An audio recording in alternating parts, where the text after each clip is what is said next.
Good afternoon. I'm Dara Bunjon. I am the food enthusiast here at J. Moore Living. I'm a food writer, food stylist, PR maven, and a frustrated baker. Those of you joining us live, drop your comments and questions for my guest or myself into the comment box, and I will check from time to time. You'll see me sort of turn my head to check the incoming comments or questions.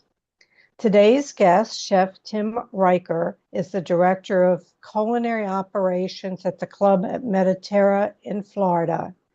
Tim is a world certified master chef, certified executive chef, and fellow of the American Academy of Chefs. Chef Recher has proudly represented the United States on the world stage as a two-time member of the U.S. National Culinary Olympic Team, a competitor in Global Chef's Challenge World Championship, and a certified culinary competition judge. And if that doesn't impress you, he was awarded the National Chef's Professionalism Award. Chef Recher is driven by perfection, that's no surprise, a lifelong dedication to craftsmanship and mentorship. I'm excited to have him on the show. Let's bring in Chef Tim. Hi there, how are you? Thanks for having me today. Oh, it's my pleasure, and glad that we can finally meet. We have so many people in common, and I'm just trying to see, drop back a little bit, get your whole, there we go. Okay. I always like to start off, what's on your plate today other than doing the show? I know you mentioned you have a meeting. What else is going on? Well, we actually just finished sending out lunch for a group we have in today for about 100 people. And then I have a couple different restaurants operating right now. So my club, I oversee two clubs. So we have a beach club over in right on the Gulf Coast there. So we have a restaurant operating there. And then I have a restaurant and a tavern operating here on the main clubhouse where our golf course and other facilities in our community is located. So there's a lot of different moving parts, and I kind of bounce around between them. And then as director, I also have a lot of office work and strategic work and planning is a little bit higher. So I have executive chefs running both clubs for me. Well, I'm seeing all those medals in the background.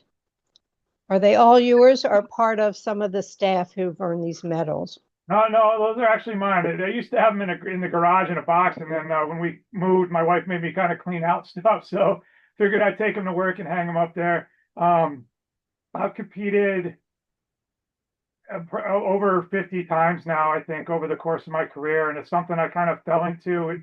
I went to the first one when I was living in DC. I went in Baltimore, the Chesapeake Chef Challenge years and years ago, and I thought it'd be a lot of fun. And I had a great time. It was, I had no idea what I was doing, and for good or bad, I actually ended up winning and got a silver medal, and I was kind of hooked. And I met some amazing people. All my mentors came through there, the judges, master chefs that I met, and they really demonstrated to me what the kind of chef that I wanted to be. And then some of my best friends in the business, we ended up driving across the country. We drive to Michigan and Ohio and up and down the East Coast to go to these competitions. And along the way, it really just changed how I cooked and how I ran the kitchen. So it was a huge impact on my career, and one that I look back very, very fondly on. And I've retired at this point, but I do miss it a little bit. But it was a great time and one of the best things I think I've ever done. I like to go back to the beginning. Tell me about your family table. Was your mother a great cook? Nobody cooked? What inspired you? I know that your first job was, what was it, TGF Fridays, but was there culinary school before that, or were you paying your way through college? I open the floor to you. Fill us in. I grew up in the suburbs of Chicago. And we ran a pretty typical suburban life. My dad went to work, and my mom was a stay-home mom, and we ate dinner when my dad came home. And my mom's a great cook. She really likes it. And as I got older, she took some classes to learn different things. But we ate really typical Midwestern, lots of casseroles and things like that. I don't remember anything we didn't like growing up. But I didn't grow up actually like cooking in the kitchen or being in my mom, watching my mom cook really that much. I did remember a home ec class I took in like seventh grade where we made muffins, but it was just a class we took. It wasn't until, so I went to college and I got a job in a local bar checking IDs and then filled in as a bartender a little bit. And I was an accounting major and I really, really liked the restaurant business. It was very fun. It was exciting. It was really social, being with the people and having a lot of fun. So I decided, so I was going to transfer schools. I moved to Boston. I was going to go to BU. They had a hotel restaurant program. So I was looking for a job when I first moved there. And I went into TGI Fridays downtown and I was trying to get a bartender job. Well, they didn't hire bartenders off the streets. So they asked me, like, well, do you know how to cook? I said, I don't know. I never tried. So I worked that night on the grill in downtown Boston. And looking back, it feels like I made like 100,000 burgers. I don't know what the number was, but at the end of the night, I was totally like dazed. But I must have done okay because they invited me to stay and I got a job there. And I've never left. I've been in the kitchen every step of the way as an adult. It's the only job I've had. I managed to meet through actually through my father. They were opening up the Hyatt Regency in Reston. My dad met the executive chef when they were going through their construction phase, and they were talking. And he said, "Oh, my son's in Boston. He cooks and he wants to do this." So he invited me down for an interview. I flew down, interviewed, flew back to work, and a day later I got a job offer. 2 weeks later, loaded up my car and drove down. And basically, I mean, I consider it my apprenticeship. It wasn't an official one, but spent a couple of years working for him and Hyatt, and I've been working there ever since. So it was a weird way to get into it, but I've loved every minute of it. I still love pulling up to the kitchen every day. I know that you were something with Hormel took you to the CIA, Culinary Institute of America. I went there for a continuing education class. I'm not really a chef, but I had a group and we took it up there. I know how I felt when I came upon that huge building and in the big. How did you feel going in there? You had already been working for a while. I did. I got a great opportunity. I was part of the inaugural class of the CEIP program they have that they still host there. And I was very fortunate. So over the course of, I think, 2 years, you went up every 3 months or so for a few days. That was the first time I really got there. And did some continuing education classes there as well as I was trying to learn more. Yeah, I mean, it's an amazing place to me. I've always loved going there. Great people. And I mean, what an experience, looking backwards, I really wish I had that opportunity to go there. I didn't know I wanted to do this until I was already started working. So for me, it made more sense to do what I did. But I've loved going there every time. I always learn something, and they call it Harvard on the Hudson, and it's a pretty neat place. It's kind of like Chef Disneyland. You get to amazing chefs and amazing people, and any chance I get to go up there, and beautiful country too, I'm happy to go there. And I met some amazing mentors when I was there. Yeah. When I went there, we had our chef was Chef Pate, Patey. It's really goes back. Great name. Yeah. Yeah. And one of the things that they did, we learned that they were doing, because it was like 8 of us. We came up for like a 4-day class and worked with him. That the chefs, when we were holding classes and the students were working, they would come in and not tell them and turn off the ovens and see if they were checking, things like that. It was pretty amazing to walk into that big hall in the morning for breakfast and see everybody work there. Yeah. Quite a cafeteria breakfast too, isn't it? Yeah, it's pretty neat. I want to address the U.S. Culinary Team. You have such a great story about everything that you've done, but you were on the 2020 team and the 2024. And we say this and a lot of people will listen to this, but they don't understand the commitment that you have to make to be part of this team. And how did you qualify? Tell us more about the commitment. Who covers the expenses? So it was, so I got a chance to try out for the 2020 team. So I tried out, you try out 4 years before. So it's every 4 years, just like the regular Olympics. There's 6 chefs on the team. Usually it's like 1 pastry chef and then 5 that work in the hot kitchen. Some of them have 2 pastry chefs. It really depends on how the managers and the team makes up. So actually, when I first tried out, I was unsuccessful. I just had a couple bad days when you really can't have bad days. So I wasn't selected initially for the 2020 team. About 6 months later, I think it was, there was some movement on the team and I was offered a chance. They said, hey, why don't you come down to practice in Richmond and retry out? So, I did. I went down there and then I had a much better showing there and I was offered a spot. It was very surreal because like as I started competing, I would watch these guys, Rich Rosendale and Ed Leonard and master chefs on the team and Jakob Buchner, guys that I really respect. And not only didn't know how to cook what they were cooking, but I barely knew what it was when I would see pictures of it. So it was a really surreal thing to be able to be on that team.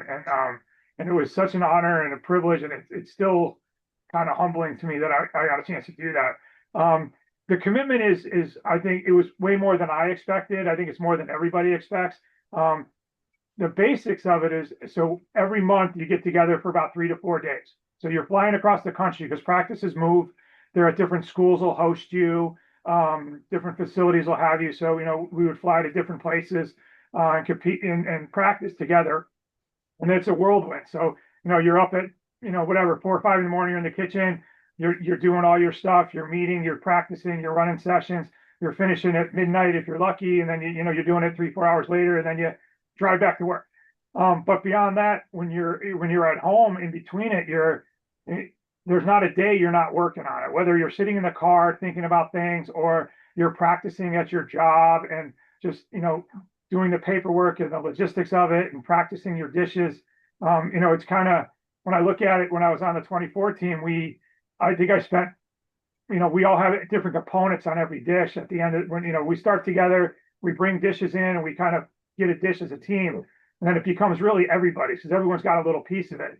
I think I spent 7, 8 months just working on carrots, and then when I went to Luxembourg, it was the potato. I had a potato piece on the entree, and I probably spent 12 months making this potato, just trying to get it to where we were happy with it. So it's easily 20 plus hours a week on top of your job.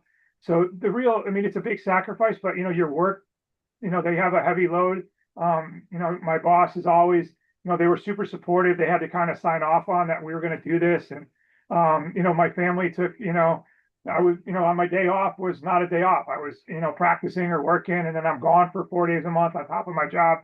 So they made a big sacrifice for that as well. And one of the best things I had with my son, my youngest son was actually there in Luxembourg at the World Cup. So I could see he was watching through the glass while I was cooking. So that was pretty special to me. Expense wise, the teams are all self-funded through fundraisers and donations and sponsorship. So like ACF, the American Culinary Federation, there is donations from different chapters will help support the team. They'll host fundraiser dinners, and then big companies, Hormel, different knife companies will donate either money and funds or product and things for us to use. Jones Dairy was a huge supporter of ours. So that makes a big part of it. But, our employers and ourselves do also, we're buying food to practice with. So we put on menus to try to, to help cover that. And there were, we buy pieces of equipment on our own just because we needed stuff. So it was my life for a good 6 years. Very proud of it. And I'm happy to support the team now as much as I can. And I'd love to see them do great. But it was, it's hard for me to think back on it. There's probably been less than 500 chefs in the country that got to do it. And it was a huge privilege for me. Well, you have a huge following and people in the industry respect you highly. You can tell that by Facebook and everything that people are doing. And I think in 2024, you were at another country club. And along with doing all this, weren't you living on the East Coast for like 5 days and then going to the West Coast where your 3 boys and your wife were? Right. Yeah. So I currently live, and I did live in Naples, Florida, here on the West Coast. And I was here at a club here for 5 years. And I got an opportunity to help a club joined a club over on the East Coast in Jupiter. They were building a new clubhouse, a bunch of new restaurants. The general manager is highly respected and someone that I knew I would enjoy working for. So I did take a position over there, and I was there for a couple years. My family and I own a home here in Naples, and my son's in hockey and soccer, and he loves his school, and we're really happy here as a family. So we weren't sure how temporarily we were going to do it, but basically I lived in an apartment down the street from the club for while I was working, and then Saturday night after work I would drive the 2 hours back to the other coast here, spend my day off at home, and then go back and forth. So it certainly wasn't ideal, and we were figuring out when was the right time to move, as my son was moving from school, going through school and moving to middle school. But before that actually happened, I was given this great opportunity. I was called by the general manager and COO here at the club at Mediterra, and a chef who I have tons of respect for, retired. And it kind of wasn't, I knew if I came back to Naples, this was a club I would want to be at. It was just a really perfect timing. And he gave me a call, and I said, I'll be right in and we'll talk. And, it happened pretty fast, but so I was able to not only get, a dream job that I've been waiting for, but to, be back home every single night with my family. So it was definitely a win-win. Yeah, that was Chef Buchner, wasn't it? Yes, ma'am. Jakob Buchner, yeah, who I knew in DC. I'm sure we both know very well. Amazingly accomplished chef, and had a huge influence on my career. Yeah, there is a question here. Let's see. Does catering to golf club guests require a different set of talents and an approach to operation that differs to what you might bring to an independent restaurant offering a specialized culinary focus? Yes, I think that's a great question. So I was in restaurants for a little bit at the beginning of my career, but then a bulk of it was in hotels. So then I moved from hotels to clubs. So I think that the transition it's clubs are definitely different. But I was kind of used to some of it from the hotel. And as an example, I would say, in a restaurant, you're much more specialized on what type of food and the level of service, right? So It could be high end, haute cuisine and fine dining. It could be middle of the road. It could be, fast casual. But in a club setting, especially with multiple restaurants, and we're a community club, so we have 800 homes here that are members of our club here. So we see them multiple times every single day, from breakfast, lunch, and dinner. So we're doing everything from hot dogs and grilled cheese sandwiches to a wine dinner or a 7-course chef's tasting dinner. And so you're kind of all over the board. So one day we were putting flavored popcorns, and we're making tacos out on a golf course. The next day we're doing bocce and passing Italian hors d'oeuvres, and then we're going to do a wine dinner. Oh yeah, and then we're going to have burger night. So there's a lot of different. The scope is very different. For me, I love it because I get to do kind of everything. So I've never had this is what I do. I'm making pasta, I'm making pizza, I'm butchering. We're doing different things. So for me, it's super interesting every day. And I would never want to have only one focused cuisine. I think I have too many interests for that to work. But I'd say that's the biggest difference. And you have to really, chefs can't have an ego anyway. But I think in a club setting, that's super important because you have to do so many different things at different levels. And you have to accept that you're going to make a grilled cheese sandwich, and it needs to be just as important as if you're making, a foie gras for a party. Right, right.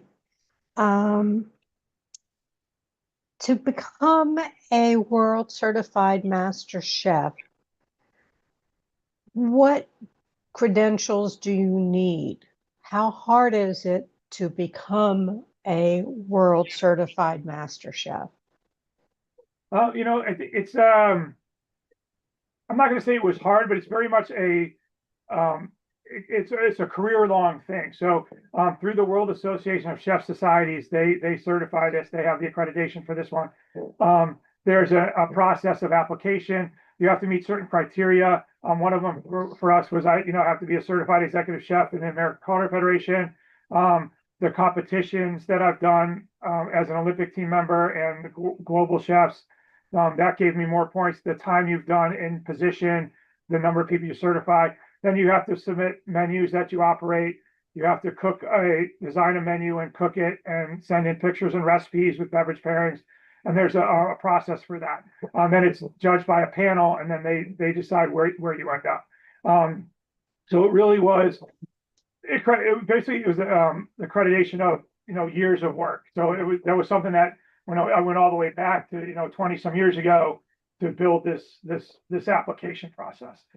There's also another one that I'm working on, which is my ultimate goal, and it still is, through the American Culinary Federation, has a certified master chef here in America. Similar in process. The ACF and WACS are kind of similar organizations, but the American Culinary Federation one, the CMC program, you not only have to do that process and you apply and become accepted to it, but then you actually attend a physical cooking test over the course of 8 days or a week. There's 5 active cooking days, and you have to pass and meet certain criteria to demonstrate mastery of different skills, from garde manger work and charcuterie to classical to baking. Right. Even plant-based cuisine is a huge part of what we do now. So it's something I've been working on, obviously my whole career, but very much focused over the past 15 years to get to the point where I'm fully prepared.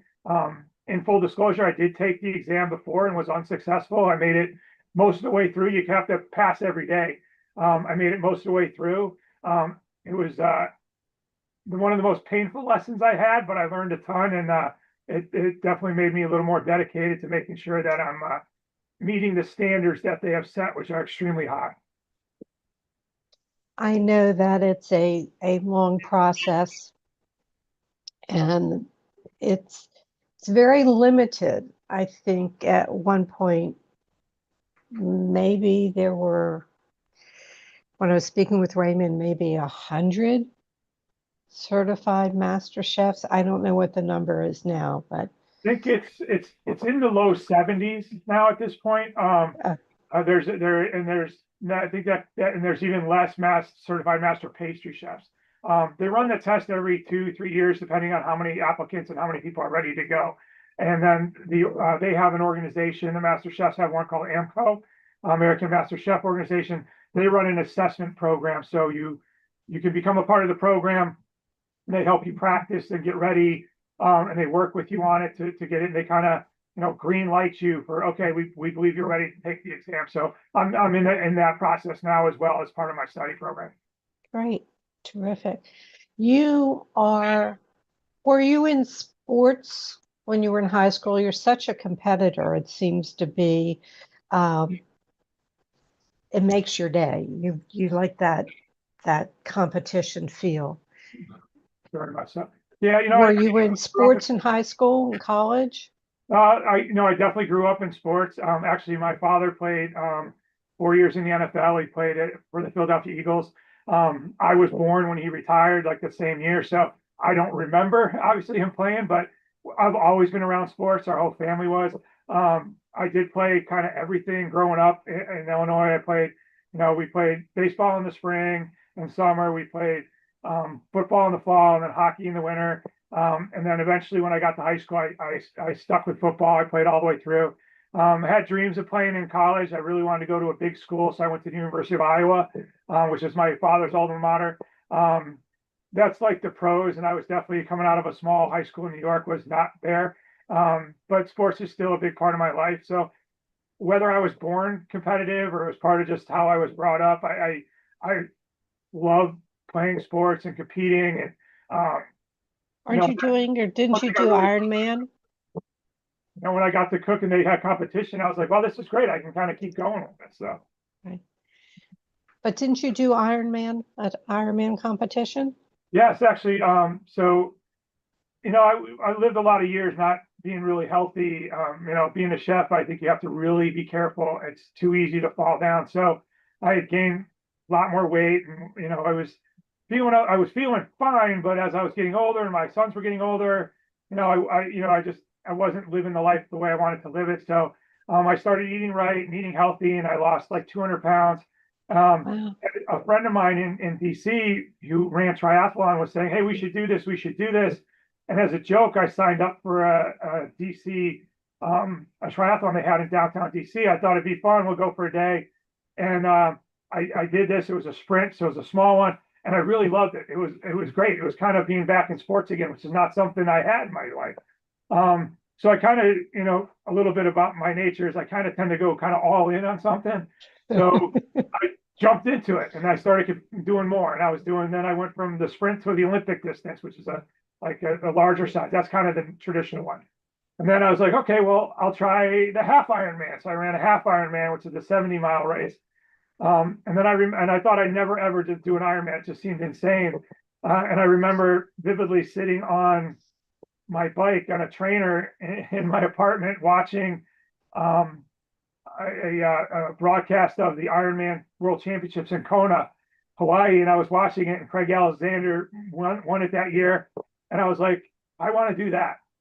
So I went and signed up for one, and got a local coach in DC and trained for a year, and went out to Arizona in 2014, and I did, after 14 plus hours, I was an Ironman finisher, and it was one of the coolest things I ever did. So I was pretty happy. It was pretty great. Along the way, I got a little injury in my ankle, so I'm not really sure I can run the distance anymore. But I have thoughts of maybe trying it one more time in my life, see if I got another one left. It's amazing the determination that you have, your focus. You are very focused in the things that you do. Obviously, sustainability is an important thing. Mentoring, you taught when you were in Maryland at Anne Arundel's HCAT program. And of course, overseeing the club, you have a number of executive chefs under you that are handling and mentoring. I think I read, just that somebody said, and you like the comment, I got to believe my best work is ahead of me. I feel like you've accomplished a lot. You have the certified master chef coming up. People who home cooks, is any type of advice you can give home cooks? Any tips or suggestions? Some of them feel overwhelmed when they see a recipe, or and it's hard right now because AI recipes, you just don't know that they're going to work. But any tips, if one of the club members came to you and Tim says, can you give me a couple tips for cooking at home? What would you suggest? There'd be a couple of things to say. One, I think you got to have fun and you got to love it. I can always tell the difference even if we go to like friend's house, if somebody loves cooking, it just tastes different or better or whatever than someone who just does it because they know they have to eat. I just think that, the phrase cooking with love, all that sort of stuff, whether it's that or not, but I think there's something about it.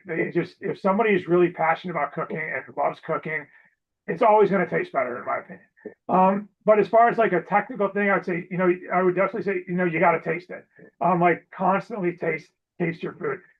At work, if we send a dish out and the first person that tastes that is the diner or the member, then we fail, because the food is always going to be different. Like, it's not a factory back here, so it's never going to be the same. So because it's a product of nature, whatever it is. Like some days the flour's got more water content.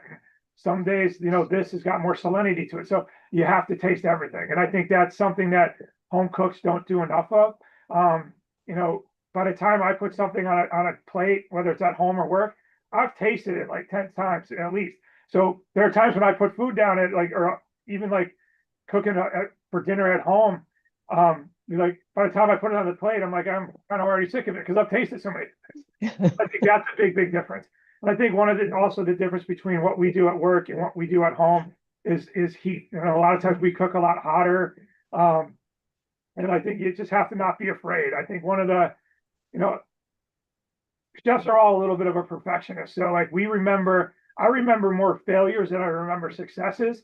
I couldn't tell you something I made that was great and almost perfect, but I could tell you the stuff that I knew I just bombed at like easily. But you have to like learn to push it past you. I tell a lot of young cooks, you got to be like an actor. Like when an actor makes a movie, you know, I don't know how many times, but I would imagine it's almost never they do the line perfect and they do the scene once. They may have to do that scene 45 times before they get Right. it works. That happens in the kitchen too. So, while I think, on paper it looks like I've accomplished a lot, but the amount of failures has got to be 10 times that. But you got to be able to take the failure, learn from it, and then go on to the next thing so that you don't let it keep you bogged down.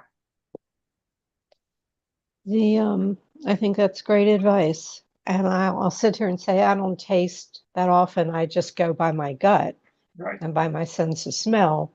But I probably should, I do taste, as we're coming up to it, I go, does it need a little this, a little of that?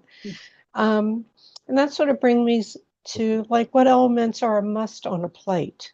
When I say that, you know, we need in plating, it isn't just putting that pasta with the tomato sauce on it. There needs to be, do we think texture? Do we think brightness, acidity? Do we think when you're guiding your chefs and they're putting something together, am I making any sense? Yeah, absolutely. No, we design a dish and sometimes we'll taste it and there's something missing or it's flat. Sometimes it's a matter of a little more seasoning. But yeah, like things, you try to balance the plate because you could have a dish that's super rich and super fatty and, really, like that, but sometimes it's just some acidity. So it's a little lemon, it's a little, what tomato can bring some acid or sometimes it needs sweetness. So you're trying to get that bite that has that kind of hits all your notes. It's like music, right? If you have a guitar, that sounds great. You got drums, that sounds great. You got all these things, but together they make great songs. So you really want to compose your plate when you're thinking that kind of thing. So yeah, a lot of times we'll taste dishes and it'll be really good, but it's not great. And sometimes it is that it's adjusting acidity, it's adjusting, maybe it needs a little olive oil, maybe it needs butter, maybe it needs less. Um, Maybe it needs some more, some herbs, some freshness to brighten it up because it's a long cook. You make a really great braised dish. Sometimes you need to finish it with some stirring in some fresh herbs to kind of brighten it up a little bit. Getting enough vegetable notes, those kind of things. Yeah, it's and that I think it comes over the course of your life of cooking, things that you're trying to accomplish. You kind of learn as you go where you want it to be, even if you can't point it out exactly. But then you kind of get it and you go, no, it needs this, and you put it in there. And okay, now it's ready. It's and then again that comes from tasting it and looking for the right flavor profile. Well, I heard your favorite food is onion rings. It's one of them. I think like I don't know all chefs. I mean, I love foie gras and caviar, and I've been obviously fortunate to taste some of the best foods in the world. But the kind of what is like your last meal would probably be a great cheeseburger and onion rings, and I'd probably be pretty happy with that. Chefs eat a lot simpler than I think people think we do. Well, I agree with that. Years ago, when I worked locally on Share Our Strength and I ran cooking classes in the Baltimore kitchens with the chefs, I would invite them over for dinner. The only thing, if they did Italian food, I served them Chinese. I just didn't bother to cook in their cuisine. And they just went, people said, are you crazy? I said, they go home and they eat hamburger helper. I mean, they don't eat like this every day. Not at all. And the fact that somebody took the time, and I went, guess what? If I fail, we'll order a pizza. They're Yeah, just happy. Somebody took the time to invite them over. absolutely. Yeah. Okay, we are at the end of the show, and I have questions for you. Yeah. What was your ultimate culinary fail? It's pretty easy. I mean, I've had a lot, but the one that stands out the most actually was when I was starting out. I was down at the Hyatt in Reston. I was the assistant to the chef at Market Street Bar and Grill. And so he was off on Monday. So Monday was the day that I got to be in charge. So I got to make the soup of the day and I would write the specials. And those were like my favorite days because I got a chance to really kind of grow. So I remember I was making chicken corn chowder for our soup for lunch. And I got distracted and I scorched the whole bottom of it. But by the time it was there, we were opening in like 5 minutes. So I was panicking. So I said, so I changed it and I called it smoked chicken chowder. And it sold great. Like, remember, people were coming in, eating it. This is really good. This is really good. And I thought, okay, I made it. I survived and dodged a bullet. and the executive sous chef of the hotel, because the restaurant was in the hotel, came into the kitchen, and the minute he came into the kitchen, he could smell it. I mean, it was easily to smell, and he couldn't believe that. I mean, and he lit me up really quick about what I had done, and I remember that to this day. I obviously learned like never serve a failure, but I thought I had dodged a bullet, but it was that was probably the worst thing I ever served. That's adaptability too. You go with it. If you wake up tomorrow morning with a new talent, what would it be? Well, that's a tough one. I can't, beyond what I'm doing now, there was only two other things growing up that I thought I would want to do as a career. Growing up around my father in sports, like I wanted to be a pro football player, like many football. So I'd love to do something in sports. But if not that, when I was in high school, I was a alternate nominee to the Naval Academy in Annapolis. I thought I was going to pursue a military career. So doing something as far as serving would probably be it. Wow. Okay. If you could go back and give your 18-year-old self a piece of advice, what would it be? Now, I talk about this with other people too, and I've talked before. Had I known what I want to do, like I love what I do now, I would have gone to CIA, gone to Culinary Institute of America, done culinary school. I would have then gone and tried to spend a year or two in Europe cooking in different kitchens and learning different environments and culture. And then I'd like to think I would go. The Greenbrier has an iconic apprenticeship. Right. Having that as a foundation, I think, would have really helped my career and given me a really good start. I was pretty good in the business side of it and management because of my, accounting and business training. I didn't have the food training. So whereas the guys coming out of culinary school knew the food, I was able to keep up with them on the other side. And then later on, I was able to kind of catch up. So I was always felt like I was trying to catch up for years. I would love to have known at 18 that this is what I was going to do, and I would have done it on that pathway. Better foundation. There's zero complaints about what I've accomplished and been able to do, and I'm super, super happy with it. Okay. What's the best bite you've had this week? Probably last night. My wife is a great cook, and I managed to get out of work a little early, and she made like a salmon bowl kind of thing, and it was great. It was really simple, but it was like she cooked it perfectly, and she's a fantastic cook, and she really likes to cook, so it's fun. So I know at least if I'm not the one cooking, and I do cook at home, it's going to be something good. I still remember the first thing she ever made for me. She made chicken marsala, and it's one of my favorite things she makes. So. Oh, that's nice. Okay. Two musts that have to be in your refrigerator. Butter and probably hot sauce. I mean, I use those a lot, whether it's cooking or not, but for myself personally. Okay. And the final question is, what didn't I ask you that I probably should have? And I'm actually thankful because most people want to ask this question of all chefs, like, what's your specialty or what's your favorite thing to cook? I find chefs really, I've never known one who has one. Usually if there's something that you're kind of known for, your signature, wherever you go, you kind of get tired of cooking it. And I really don't have a favorite thing to cook. So it'd be hard for me to answer that question. So I'm appreciative that you didn't ask that one, because that's usually the question. That answers my question. Everyone, if you want to follow Tim, his information is up on Instagram. It's Chef Tim Recher. And if you go onto LinkedIn, you can learn more about him at Tim Recher. That's Recher. And is there anywhere else that they can follow you? It's Instagram and LinkedIn. Predominantly, yeah. I mean, I'm on Facebook too. They're all kind of linked together. I have a lot of fun, like posting pictures of the food that we do here at the club. Some of it's mine, some of it's the team's. We just have a great time doing it, and it's been a lot of fun. I've kind of met, I guess it's a good way to say, a lot of different people through it, and I learn a ton. I follow thousands of chefs and restaurants, and I learn something from every one of them. So it's great.